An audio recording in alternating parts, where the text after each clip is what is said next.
Bueno, entonces el día de hoy vamos a hablar de trauma de tórax y abdomen.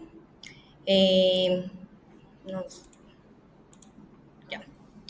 Entonces, ¿por qué es importante entonces hablar de este tema? Entonces vamos a ver que el traumatismo es la causa de muerte más frecuente en los niños mayores de 1 año. La mayoría de las muertes van a ocurrir dentro de las primeras 24 horas pues, posteriores a la lesión. Entonces, como que aquellas intervenciones que realicemos tempranamente o detectemos oportunamente, digamos que es lo que va a hacer pues como a disminuir mortalidad. Hay una mortalidad que es temprana y una tardía, entonces lo que hablábamos de la mortalidad temprana, entonces se va a dar pues secundario unas lesiones de obstrucción de vía aérea, hemorragias incontrolables o taponamiento cardíaco que debemos detectar pues a tiempo, y la mortalidad tardía ya sea pues secundario a trauma contuso, complicaciones respiratorias, infecciones, bacterias, y el trauma es una causa importante de discapacidad y hasta el 60 al 85% va a estar asociado a otro tipo de lesiones, sea del sistema nervioso central, músculo esquelético.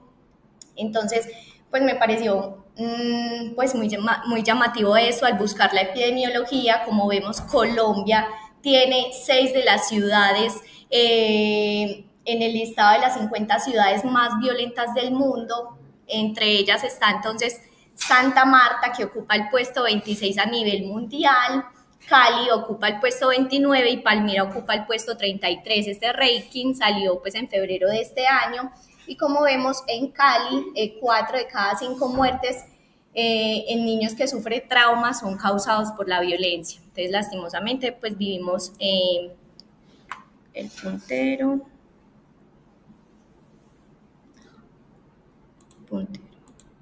Entonces, como vemos acá en Cali, pues para el 2024 ocurrieron en total o se registraron 987 muertes, dando pues como una tasa de mortalidad de 42,61 por cada 100.000 habitantes. Otro estudio muy bonito que encontré, porque fue también realizado pues acá en la ciudad de Cali. Este es un estudio retrospectivo que fue realizado entre el 2012 y el 2014. Ellos lo que querían era describir las características sociodemográficas y clínicas de los casos de trauma pediátrico, y pues ellos querían mirar la incidencia y cuáles eran pues como los predictores de mortalidad hospitalaria. Entonces incluyeron en total 581 pacientes menores de 18 años que requirieron hospitalización o fallecieron pues durante la valoración en el servicio de urgencias. Entonces, como vemos acá pues en las características pues, de los pacientes, el promedio de edad eran los 9 años.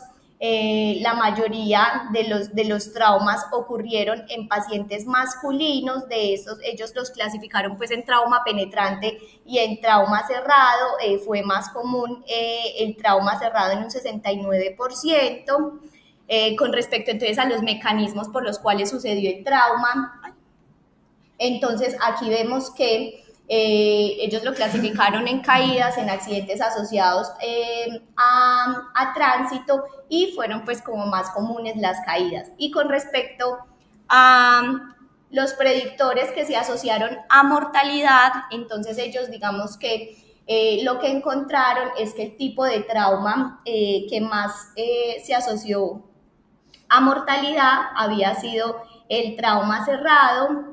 Dentro de los mecanismos que se asociaron mucho más a mortalidad, entonces había sido los que se dieron secundario a la violencia. También encontraron que se morían más los pacientes que ingresaban pues con Glasgow menores. Y digamos que ese es un concepto también que tenemos que tener muy en cuenta, porque aquí es donde vamos a intervenir nosotros tempranamente para hacer un diagnóstico oportuno. Y es que digamos que la muerte asociada a trauma tiene una distribución trimodal. Entonces, aproximadamente hasta el 50% de los pacientes va a morir en la escena, una muerte inmediata. Esto es por obstrucción de la vía aérea, por decapitación, aplastamiento, exsanguinación. Otro porcentaje, aproximadamente un 30%, entonces va a tener una muerte precoz. Esto es secundario a lesiones que van a amenazar pues la vida. Entonces en este caso vamos a ver el neumotórax a tensión, el neumotórax abierto, el taponamiento cardíaco, hemorragias.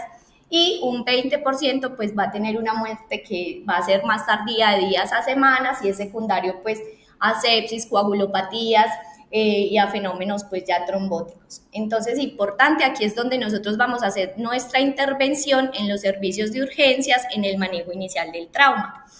Entonces, para iniciar, hablando pues de trauma de tórax, vamos a ver que el trauma de tórax aislado realmente es muy poco frecuente en los niños, pero realmente es porque debido a su pequeño tamaño corporal, el trauma también suele afectar pues como otros sistemas, sea abdomen o sea cabeza. La mortalidad si es aislado entonces es baja, de un 5%, pero cuando ya se asocia a politrauma, la mortalidad aumenta de un 25 a un 40%. Las características pues, anatómicas y fisiológicas de los niños son muy diferentes a los adultos. Los niños no son adultos pequeños, y las lesiones más comunes que vamos a ver en ellos entonces es la contusión pulmonar, fracturas neumotórax y hemotórax. Vamos a hablar pues como de las principales.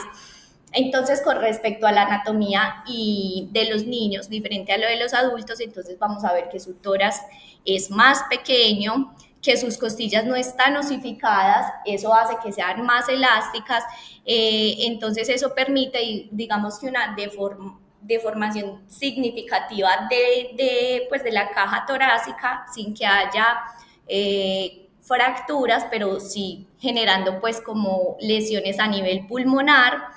Entonces, si un paciente no presenta fracturas, digamos que puede tener una lesión que sea importante, pero que puede pasar desapercibida si no tenemos una alta sospecha.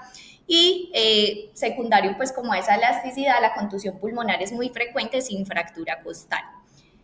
Dentro de las otras características, entonces, como vemos, la capa muscular de los niños va a ser mucho más delgada, entonces eso genera que tengan menos protección, el mediastino de ellos va a ser móvil, la reserva cardíaca es significativamente mayor, entonces digamos que aunque eso pueda ser pues como beneficioso, también va a generar que los pacientes pediátricos presenten signos más tardíos de hipoxia, hipotensión e hipovolemia. Entonces describían ahí que un niño pues puede perder hasta incluso el 40% de la volemia cuando empieza a presentar pues como los síntomas asociados, comparado con los adultos, que la tolerancia en ellos es aproximadamente de un 18 a un 25% de la volemia. Y lo otro es que las demandas metabólicas en los niños también son mayores, con una reserva pulmonar que es mucho menor. Con respecto entonces a los tipos de trauma torácico, entonces digamos que esta clasificación es muy importante porque eso también nos va a ayudar a guiar un poquito entonces la parte del manejo. Como vemos, el trauma cerrado es mucho, pues la incidencia es más alta, hasta un 85%, puede ser secundario a los accidentes automovilísticos, a caídas desde su propia altura, y no podemos olvidar el abuso infantil, que como vamos a ver, pues tiene una alta incidencia y se presenta principalmente con traumas cerrados. Y con respecto al trauma penetrante, entonces se describe que es de un 15 a un 20%, entonces aquí entran pues las heridas por arma blanca o heridas por arma de fuego. Con respecto entonces a la parte de la evaluación inicial y estabilización, entonces tenemos que tener en cuenta que muchas de las muertes pueden ser prevenidas por un diagnóstico que sea pues como oportuno, que sea precoz. Se describe que menos del 10% de los traumas cerrados y aproximadamente el 15 al 30% de los traumas abiertos van a requerir una intervención quirúrgica, o sea, el porcentaje no es tan alto. Y ahí es donde nosotros vamos a hacer pues como todo el manejo inicial que va a disminuir como la mortalidad del paciente. Entonces, con respecto pues como a lo descrito, entonces realmente lo que se va a dar en el trauma de tórax es lo que nos va a llevar a la muerte del paciente, entonces va a ser la hipoxia, esa hipercapnia y una acidosis respiratoria. Entonces por eso es tan importante el ABCDE del trauma, que es donde vamos a hacer pues como esas medidas iniciales y a detectar lesiones que sean potencialmente mortales para hacer intervenciones tempranas. Entonces, iniciando pues con el A y el B, esto va siempre de la mano, eso no se hace como una lista de chequeo, sino que usted va haciendo pues todo en conjunto. Entonces, con respecto a la A, entonces sabemos que se debe, el objetivo es mantener una vía aérea permeable, evitar pues como la obstrucción de la vía aérea. En el contexto del trauma se da secundario pues como a sangrado, a secreciones, a que la tráquea pues de los niños, por ejemplo, es más pequeña y es colapsable. Con respecto a la parte de respiración, siempre realizar pues una adecuada inspección, palpación, percusión y auscultación. Y con respecto pues como a las heridas que podemos identificar acá tempranamente, que se asocian a mortalidad, entonces vamos a ver que va a estar el neumotórax atención, el neumotórax abierto, el hemotórax masivo y el taponamiento cardíaco. Esto lo vamos a ver más adelante. Vamos a identificar pues como semiológicamente cómo vamos a identificar cada una de estas lesiones y cómo las vamos a diferenciar las unas de las otras. Continuando pues como con la parte de C, D y E, entonces siempre importante que el colapso pues circulatorio después de un evento traumático puede ser consecuencia de un neumotórax atención, de una lesión que sea cardíaca o un hemotórax masivo, y como hemos visto en los niños la hipotensión realmente es un signo tardío, entonces siempre tenemos que tener un alto índice de sospecha. Y digamos que dentro de los hallazgos al examen físico que se van a relacionar principalmente como a lesiones que puedan afectarnos la vida de los menores, entonces está la frecuencia respiratoria, su saturación, que presente signos de dificultad respiratoria, que incluso presente signos de trauma pues a nivel de la pared del tórax, entonces que usted le vea abrasiones, heridas, o que tenga dolor local o movimiento paradójico del tórax.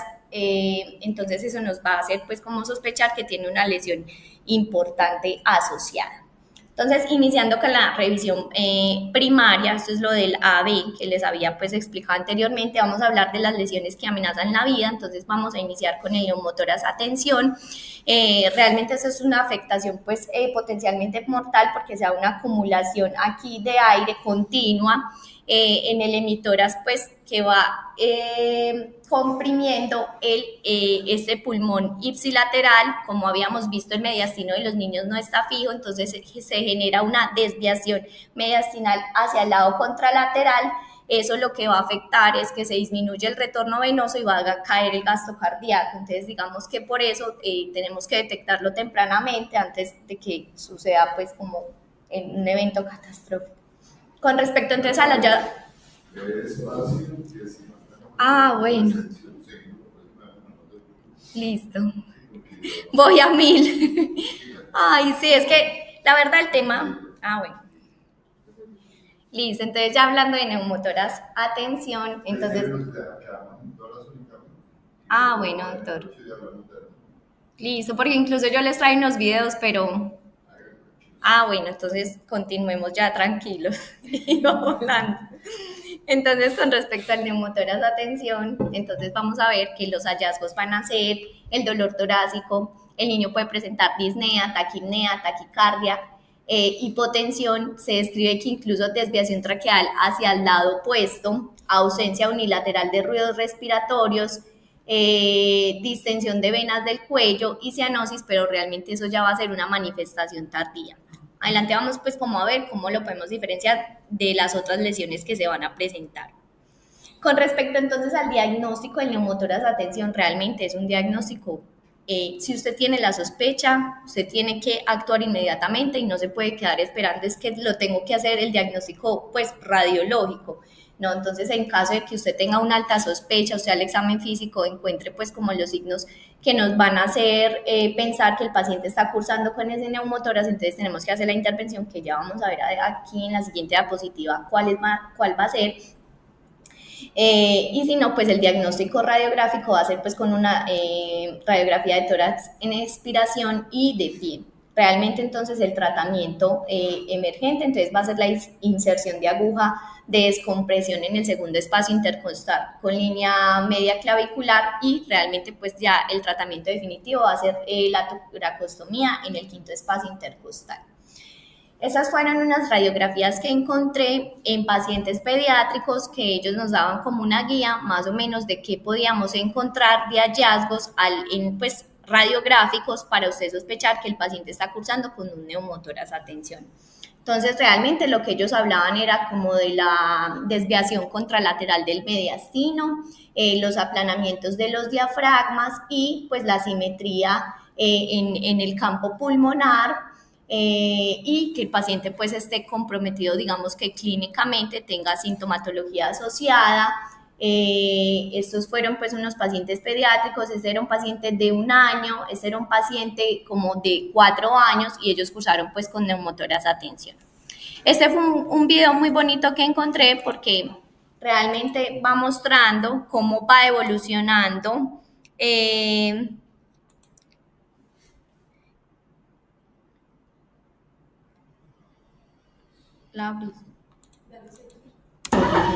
bueno, entonces nos va mostrando cómo va evolucionando el neumotórax a tensión. Entonces aquí lo que nos mostraban es que era un paciente en UCI, el paciente estaba desaturado, el paciente estaba hipotenso, presentaba pues aumento, él estaba ventilado pero no estaba acoplado a la ventilación, el diámetro anteroposterior como vemos se ve pues es como una simetría en los dos hemitórax. Cuando uno escucha el video incluso se puede escuchar que cuando lo palpan se escucha como esa crepitación del enfisema subcutáneo. Ellos diagnostican pues el neumotórax a tensión y explican cómo se va a hacer la descompresión con aguja.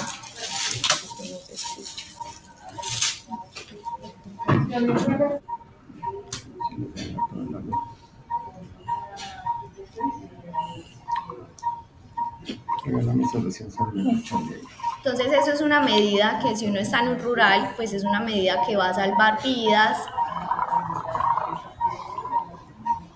Entonces ahí pues posteriormente en el video muestran el monitor del paciente y se ve cómo mejora la saturación, incluso mejora la presión arterial.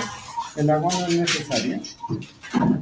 Pero uno la usa para que no. Y yo les traje también un video de cómo se inserta pues como el tubo de toracostomía, pero si quiere pues eso lo vemos al final, que sí es un poquito más largo. Bueno, otra de las lesiones potencialmente mortales, entonces vamos a ver que está el neumotórax abierto. Entonces este se va a producir cuando se deja pues fluir aire libremente a través de una lesión en la pared torácica hacia la cavidad pleural durante la inspiración. Entonces se describe que para que esto suceda, esta herida tiene que ser mayor de 2/3 la tráquea, entonces obviamente por aquí la presión va a ser mucho menor para ingresar el aire, entonces por eso el aire se va a entrar por acá y realmente lo que va a pasar es que este va a evolucionar a un neumotórax a tensión. Con respecto pues como a los hallazgos al examen físico, lo que podemos encontrar en el paciente es que presente dolor torácico, taquipnea, dificultad respiratoria, pues fluidos respiratorios que están disminuidos y encontramos una herida soplante en el tórax.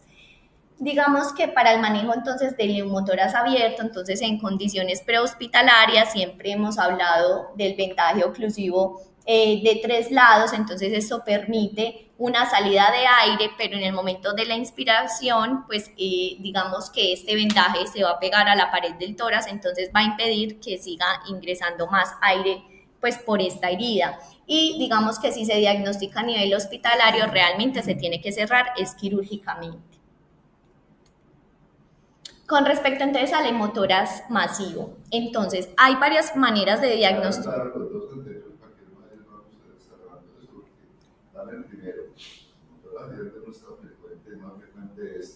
Este video es una vergüenza, ¿no? De la UCI lo hicieron, ¿no? O sea, yo no mostraría eso ni a palo. Si usted ve una simetría, es un paciente que ya lleva horas con el neumotórax ahí. Dame lo anterior. Mira, eso lo tiene que tener claro, muchachos. ¿Por qué? Porque esta es la vida de un paciente. Hace 1 año, año y medio me mandaron de San Marcos a Versalles un paciente con una neumotórax de tensión. ¿Sí? Y con placa. Y con placa. Y no le hicieron nada, por amor a Dios. O sea, es una urgencia un médico. Esta es de las cosas que un médico general tiene que saber, urgencias. ¿Sí? De las cosas que tiene que saber un médico general. ¿Por qué? Porque eso lo resuelven ustedes en patadas. y no es con una jeringa como es con un pediatría, pues con un médico. Que no había visto. A ver, usted resuelve el problema, ¿sí? Y es muy sencillo, el centro es fácil, ¿cierto? Pero entonces lo importante es saberlo diagnosticar, está muy sencillo, que es lo lógico, no le entra aire. Y si no le entra aire, entonces ¿qué va a suceder? Pues, la auscultación, silencio, ¿cierto? Taquicardia, sudoración, hipoxemia, incurgitación, eso es lo que está diciendo. Pero ya se tiene la práctica, entonces ¿quién lo va a ver ahí? ¿Cierto? No lo vas a ver, pero va a ver taquicardia, taquidea, idea, los torácicos, el antecedente del trauma, obviamente, indiscutiblemente, la incurgitación yugular, la cianosis, de mitoras, obviamente, hay una simetría en la mecánica ventilatoria. Y el manejo es extremadamente sencillo, darle la siguiente, que es que colocar una agujita, una vía miserable como ustedes lo tienen, o sea, no se le niega a nadie, eso no puede mandar a un paciente con unos motoras, una ambulancia, porque va a morir en el camino. Se van a ganar una demanda bravísima si la familia medio sabe las cosas. Sí, entonces, ese es muy sencillo. Y la otra es, como digo la doctora, mucho más sencillo todavía, que es poner que colarse el pulmón en el otro neumotoras abierto, ¿vale? Sí, que es colocarle algo tan elemental como pues, una compresa, lo que sea, para, ¿cierto? Para evitar la salida por verticales. Eso. No sé, ustedes en trauma no tienen que estar en procedimientos, hay casi más procedimientos, pero esto es muy sencillo de realizar y de verdad que les salva la vida al paciente. Bueno. Y eso no lo resuelve ChatGPT ni ninguna inteligencia artificial. Bueno, Listo, con respecto entonces al hemotórax masivo, digamos que el hemotórax masivo en pediatría entonces se puede definir por por una combinación de varios criterios. Dentro de ellos entonces puede ser como la pérdida estimada que usted tenga de volemia, o lo otro sea como al momento de usted hacer la inserción del tubo de toracostomía, la cantidad de sangre que se obtenga de aquí, o el drenaje posterior a la inserción del tubo de toracostomía en las siguientes horas. Entonces usted así puede hacer el diagnóstico del hemotórax masivo. Entonces, con respecto a la pérdida estimada, entonces se habla que sea mayor del 20% del volumen sanguíneo circulante. Se describe que los niños pueden, digamos que a nivel torácico, en cada hemitórax puede guardar el 40% de la volemia. Con respecto a la parte entonces del drenaje continuo, entonces que sea más de 3 mililitros por kilo por hora durante las siguientes 3 horas consecutivas, o que el drenaje inicial de sangre sea mayor de 15 a 20 mililitros por kilo en esas primeras horas. Con respecto entonces a la parte de las manifestaciones clínicas, pues claramente si un paciente tiene la volemia en el pulmón, entonces va a cursar con un shock hipovolémico, puede tener las yugulares colapsadas y va a tener ausencia de ruidos respiratorios, se va a presentar con disnea y con matidez. Exacto, entonces digamos que en esta tablita, para diferenciar entre el neumotórax a tensión y el hemotórax masivo, entonces claramente en los dos vamos a tener los ruidos respiratorios que están disminuidos, pero digamos que van a diferir varias cosas. Dentro de ellos, entonces, la percusión en el neumotórax, como es aire, entonces va a estar hiperresonante, pero en el hemotórax masivo, como es sangre, entonces va a ser mate. La posición traqueal realmente me parece que es muy difícil usted de diagnosticar en ese momento, entonces realmente lo que explicaban aquí con respecto a más, pues como las venas del cuello, usted al evaluarlas, entonces en el neumotórax atención van a estar distendidas, y en el hemotórax masivo realmente porque el paciente está hipotenso, entonces van a estar colapsados, que eso también puede ser como pues una de las cosas que nos ayuda a diferenciar. Y pues realmente el paciente va a estar cursando con dificultad respiratoria. Entonces realmente la percusión y la parte de los hallazgos a nivel de la incurgitación yugular. El taponamiento cardíaco, entonces, como vemos, está más asociado al trauma torácico penetrante, pero también se puede dar en los traumas que sean contusos. Siempre hemos hablado de una triada de Beck, pero realmente esa triada se presenta en pues solo hasta en un 30% de los taponamientos cardíacos, entonces uno no puede esperar a tener la triada completa para definir que el paciente está cursando con un taponamiento cardíaco. Entonces, con respecto pues como a los hallazgos, entonces la presencia de taquicardia, ruidos respiratorios apagados, esa ingurgitación yugular, un paciente que esté hipotenso, a pesar de que usted lo esté reanimando adecuadamente, nos tiene que hacer pensar que el paciente pues puede estar cursando con esto. Con respecto entonces al ECOFAS, digamos que la ecografía abdominal focalizada del trauma es, digamos que es una herramienta que nos ayuda mucho actualmente, pero digamos que dentro de sus limitaciones es que pues tiene que ser realizado por personas que estén entrenados en esto, y como vemos también tenemos una ventana a nivel del pericardio que nos va a ayudar a hacer un diagnóstico de un taponamiento cardíaco. Entonces realmente el objetivo del ECOFAS entonces es identificar de manera precoz y la presencia de líquido de aire libre en la cavidad torácica y abdominal para una toma de decisión urgente. Dentro de las ventajas es que se puede hacer pues como en la cabecera del paciente, en ese momento pues emergente donde tengo que definir si el paciente está cursando con una lesión que sea potencialmente mortal. Entonces nos va a ayudar a detectar hemotoras, neumotoras, nos va a permitir hacer esa valoración del pericardio. Y con respecto a la sensibilidad y especificidad, vemos que tiene una especificidad muy alta, del 98 al 100%.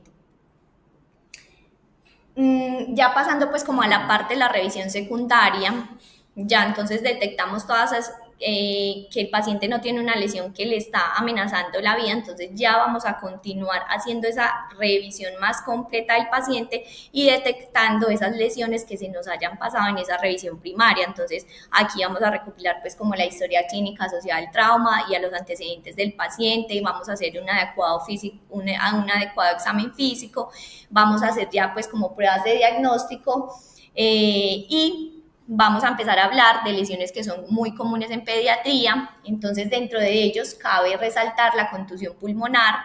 Se describe que es la lesión torácica más común. Generalmente lo que va a suceder es, digamos que por los mecanismos fisiopatológicos en que se genera, que se los voy a explicar, es que se genera un daño a nivel tisular con un edema alveolar y hemorragia, sin que sea secundario a una laceración de algún vaso importante, y se puede acompañar de hemoneumotoras, de derrame pleural y de fracturas. Pero como vimos, como las costillas de los niños son más elásticas, no siempre está acompañado de fracturas costales.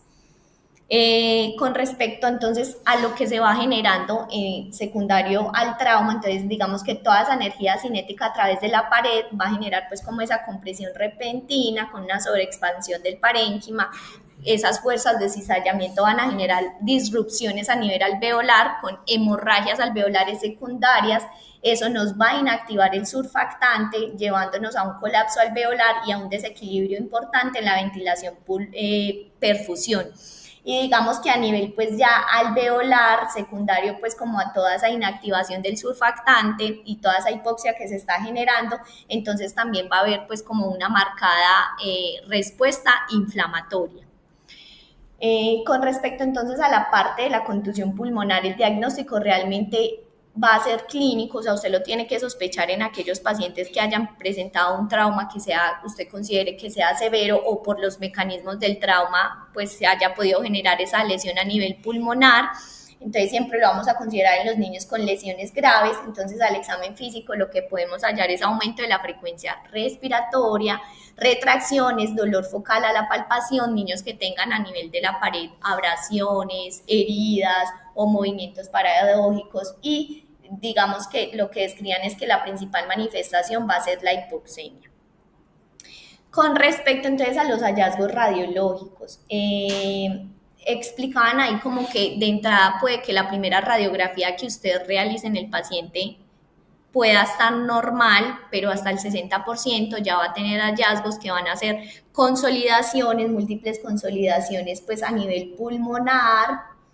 Y esto es muy importante pues ahí como tenerlo en cuenta.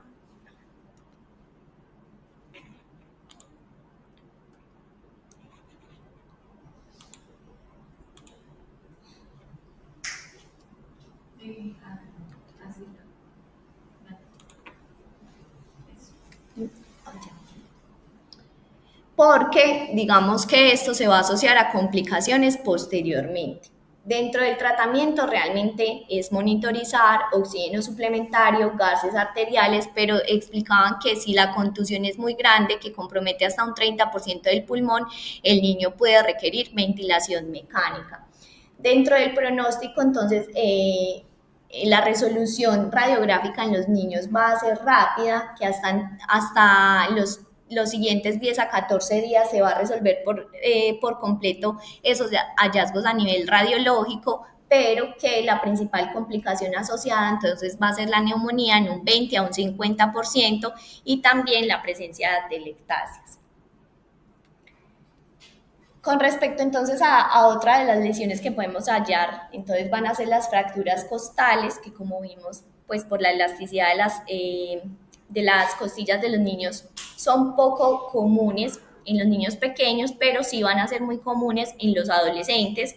Se describe que si están presentes, entonces hay una alta probabilidad de que haya también una lesión intratorácica. Tenemos que tener en cuenta que la fractura de la primera costilla se asocia a varias cosas, dentro de ellas, primero, a abuso, también a que haya una lesión del sistema nervioso central, a una fractura facial o a un trauma vascular y tener en cuenta acá pues el concepto del tórax inestable, entonces es que sea que dos o más costillas adyacentes se fracturen en dos o más puntos, entonces eso va a generar una respiración paradójica, entonces digamos que el segmento que está fracturado no va a tener ese sostén, entonces en la inspiración se va a retraer, pero en la expiración pues va a salir, entonces eso va a generar un dolor importante y eso es lo que nos va a afectar como tal la oxigenación del paciente. Entonces, importante, dentro del manejo inicial tiene que haber una analgesia que sea pues una analgesia agresiva para poder que el paciente nos tolere como primero la fractura y después todas las intervenciones que vamos a realizar. Con respecto pues al neumotórax simple y al hemotórax, entonces el neumotórax es pues lesiones en la pared torácica o en órganos que tengan aire como el parénquima pulmonar, los bronquios, el esófago nos pueden generar el neumotórax y el hemotórax es por laceración de vasos sanguíneos en pared torácica.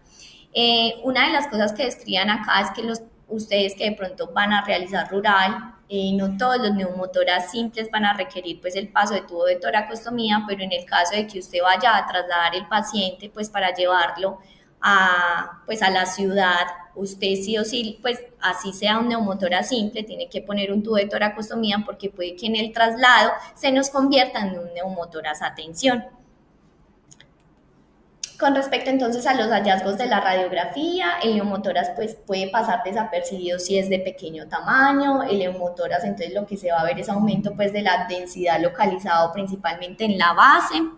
El tratamiento entonces es oxígeno, analgesia y el drenaje pues con el tubo de toracostomía, entonces ya habíamos hablado del hemotórax masivo, entonces si esa hemorragia sigue siendo pues como continua, el paciente va a requerir una toracotomía exploratoria. Otras lesiones que van a ser menos comunes en los niños, entonces hablaban de la ruptura diafragmática cerrada, realmente la prevalencia es muy baja, del 0.1%, pero se va a asociar principalmente pues como a lesiones de hígado y de vaso, hasta en el 75%. Otra de las lesiones, entonces lesiones del corazón y grandes vasos, aquí hablaban de la lesión aórtica, entonces lo que vamos a encontrar es un ensanchamiento mediastínico, un hemotórax localizado pues a nivel apical o fracturas de la primera costilla. Y este que pues es menos común, pero que es, digamos que es una lesión o una forma única de traumatismo torácico en los niños, por eso lo traje pues como para la discusión, entonces es la conmoción cardíaca, entonces se habla de un niño que recibe acá a nivel pues de la pared torácica, entonces recibe pues un golpe que genera como un aturdimiento a nivel del corazón, eso lo puede llevar a una arritmia y generar una muerte súbita.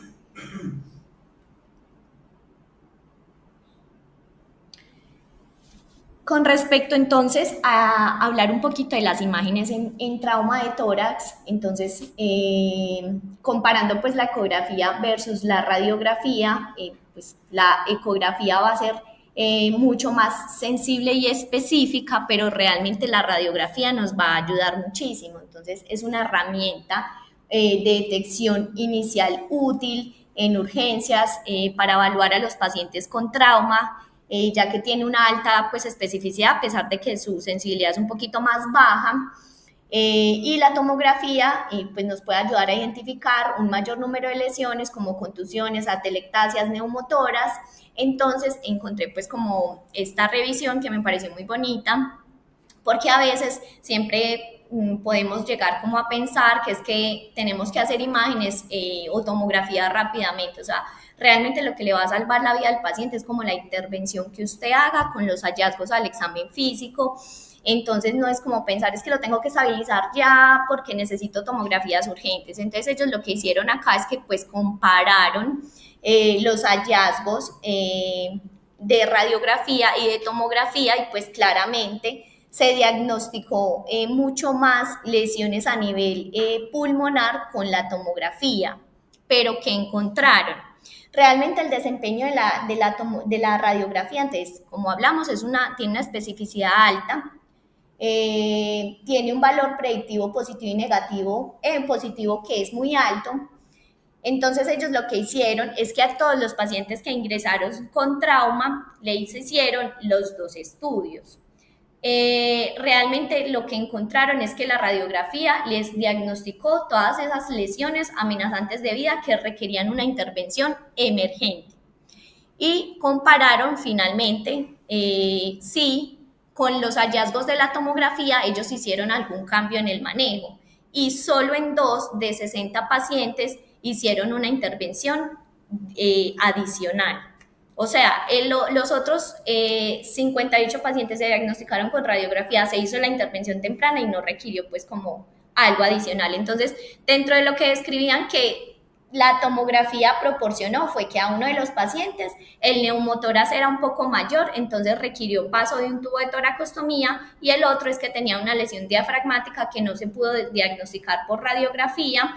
Entonces ese paciente fue a cirugía, pero realmente, o sea, la radiografía es una herramienta muy útil y no hay que correr a hacer tomografía, sino que usted lo que tiene que hacer es hacer una adecuada revisión del paciente y un adecuado abordaje inicial.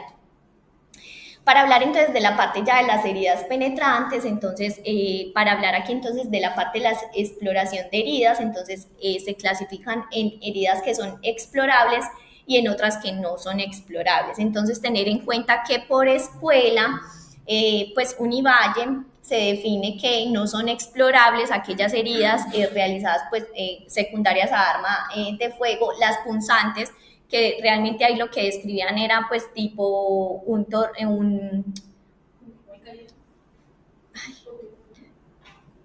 picahielo, hablaban del picahielo. La carga múltiple tampoco se explora, el empalamiento o explosión, y las que pueden ser potencialmente explorables, entonces van a ser las heridas por arma cortopunzante. Entonces, ¿para qué realmente nos ayuda esa parte de la exploración?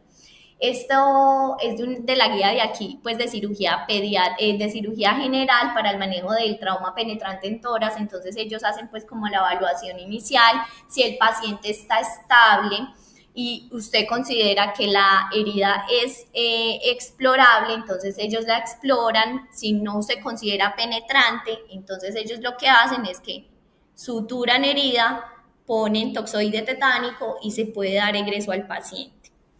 Y ya pues cuando cuando sea penetrante se tiene pues que hacer un abordaje pues de la herida como tal. Entonces, conclusiones del manejo del trauma de tórax. Entonces, el 85% de las heridas van a requerir una intervención que sea solo el paso del tubo de tórax. Un porcentaje mucho más bajo va a requerir una toracotomía. No olvidar que los pacientes están cursando con dolor, entonces no olviden, como en toda la parte de las intervenciones, una adecuada analgesia. Y adicionalmente, ya a largo plazo, rehabilitación con incentivo respiratorio. Y que eso tiene que ser un manejo multidisciplinario, entonces que intervengan cirugía pediátrica, el pediatra, el anestesiólogo, los cuidados intensivos y pues la fisioterapia. Tenemos ahí, miremos lo de trauma cerrado. ¿Sí? A ver, hay varias cosas, varios comentarios. Estaba buscando un video web, pero no lo encontré. Es que yo hice una búsqueda y no encontré niños. ¿De qué? Por ejemplo, del Paso. Aunque... No sabía, estoy hablando de mentira. A ver, muchachos, o sea, esto ha cambiado y va a cambiar en la generación de ustedes, pues, tiene unas grandes, aparte de esa vaina, la grabación.